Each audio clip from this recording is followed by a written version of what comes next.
നമസ്കാരം. നമ്മുടെ social media പോസ്റ്റുകൾ കാണുമ്പോഴേ അല്ലെങ്കിൽ യൂട്യൂബ് ചാനലിലെ വീഡിയോകൾ കാണുമ്പോൾ രാഷ്ട്രീയ വിമർശനങ്ങൾ കാണുമ്പോൾ ആ ചാനലിൽ അവതരിപ്പിക്കുന്ന അവർ ആരാന്ന് വെച്ചാൽ അവർ വിമർശിക്കുന്ന ആരാണോ അവരുടെ എതിരാളികൾ എന്ന നിലയിലാണ് പൊതുവെ അറിയപ്പെടുന്നത്. ഇപ്പോൾ ഇടതുപക്ഷത്തെ വിമർശിച്ചുകൊണ്ട് അല്ലെങ്കിൽ പിണറായി സഖാവിനെ വിമർശിച്ചുകൊണ്ട് ഒരു വീഡിയോ ചെയ്യുകയാണെന്നുണ്ടെങ്കിൽ അയാൾ ഇടതുപക്ഷ വിരോധി, ഒന്നിൽ കോൺഗ്രസ്സുകാരൻ അല്ലെങ്കിൽ BJP-കാരൻ.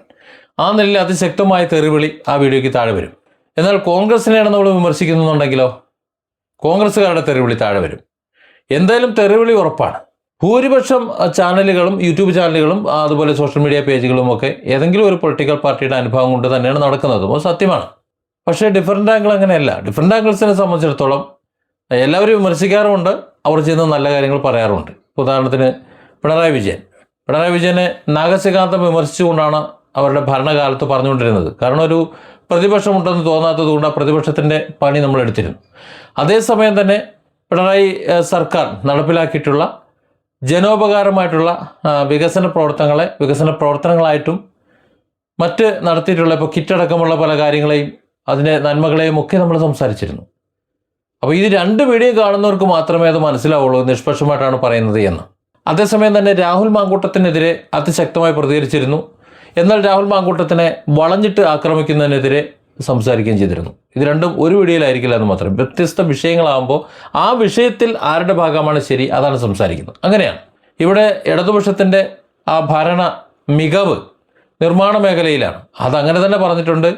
അതിൻ്റെ ഫോട്ടോകൾ വീഡിയോകൾ സഹിതം ഇതേ ചാനലിൽ കിടപ്പുണ്ട് വീഡിയോ. അതേസമയം ജനവിരുദ്ധമായിട്ടുള്ള പല പ്രസ്താവനകളും പലതും വന്നപ്പോൾ അതിനെ വിമർശിച്ചു തന്നെ പറഞ്ഞു. അതുപോലെ കേന്ദ്ര സർക്കാർ ഇപ്പോൾ ഈ അടുത്ത് നടത്തിയിട്ടുള്ള പൊട്ടത്തരങ്ങൾ എന്ന് തന്നെ, ജനവിരുദ്ധത എന്ന് തന്നെയാണ് പറയുന്നത്. അതേസമയം നടത്തിയിട്ടുള്ള അടിസ്ഥാന വികസനങ്ങളെ വളർച്ച എന്ന് തന്നെയാണ് അതിനെയും പറയുന്നത്. അത്രയേ ഉള്ളൂ. കാരണം നമുക്ക് ആരോടും ശത്രുവും മറ്റു കാര്യങ്ങളൊന്നുമില്ല. ഈ നാട് നന്നാവണം, അതിനുള്ള കാര്യങ്ങളാണ് ഇവിടെ പറഞ്ഞുകൊണ്ടിരിക്കുന്നത്. അതുകൊണ്ടാണ് ഇപ്പോൾ സഖാവ് പിണറായി വിജയനെ കുറിച്ചുള്ള ഒരു 3 വീഡിയോകൾ, ഒരു വീഡിയോ വന്നു കഴിഞ്ഞു, ഇനി 2 വീഡിയോ വരാനുണ്ട്, അത് പറയുന്നത്. കാരണം അദ്ദേഹത്തിൻ്റെ ഭരണകാലത്ത് ഒരു പ്രതിപക്ഷത്തിൻ്റെ ജോലി ചെയ്യേണ്ടി വന്നിരുന്നത് കൊണ്ട് കൂടുതൽ വിമർശന വീഡിയോകളായിരുന്നു. അതായത് ജനവിരുദ്ധമായിട്ടുള്ള നിലപാടുകളെയും നടപടികളെയും രക്ഷാപ്രവർത്തനം എന്ന് പറഞ്ഞിട്ട് അടിച്ചു നിരത്തിയതിനെയുമൊക്കെ നഖശികാന്തം വിമർശിച്ചുകൊണ്ട് തന്നെ വീഡിയോ ചെയ്തു. അതേസമയം അപ്പുറത്ത് ചെയ്ത നന്മകൾ അതും കൂടി പറയണമല്ലോ. ഇവിടെ VD സതീശൻ സർക്കാരും മറുഭാഗത്ത് പിണറായി വിജയൻ പ്രതിപക്ഷ നേതാവായി ഇരിക്കുമ്പോൾ ഈ രണ്ട് ഭരണത്തെയും കൂടെ ഒന്ന് തുലനം ചെയ്ത് നോക്കുകയാണ്.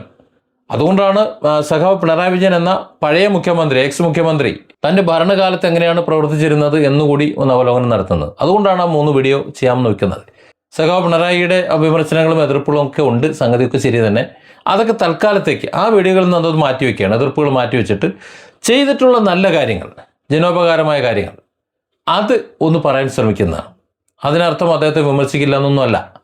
ചില വീഡിയോകൾ കണ്ടിട്ട് നിങ്ങൾ പണ്ട് അങ്ങനെയൊന്നും അല്ലല്ലോ പറഞ്ഞത് എന്ന് പറയുന്നുണ്ട്. അത് പണ്ടും അങ്ങനെ തന്നെയാണ് പറഞ്ഞത്.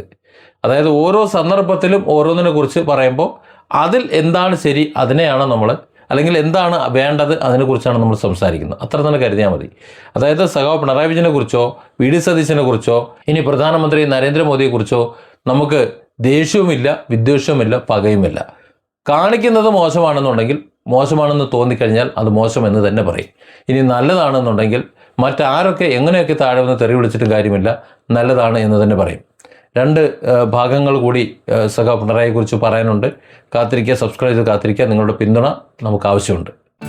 Different angles. Don't forget to subscribe and support this channel.